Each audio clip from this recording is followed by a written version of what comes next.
Nemocīt to mazulīti ar daudzu apavu piemērīšanu. Tas pilnīgi neko nedod.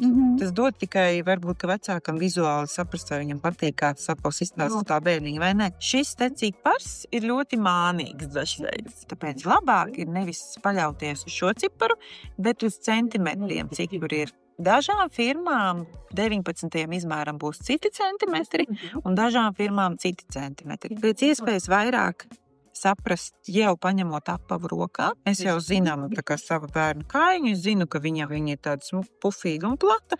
Es ņemšu plato, te jau ir atzīmīta, cik tālu, vai ne? Tik te ir tāda 3. Šitā beig labi redzam.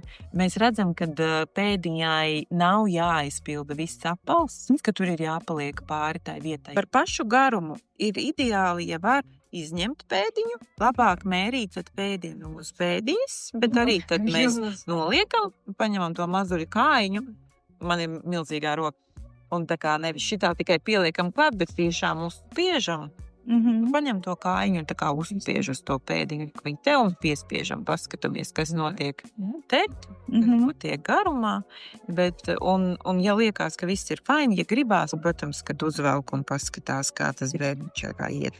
Bet nemocīt viņu, mazulīši baigi protestēt šādām te lietām.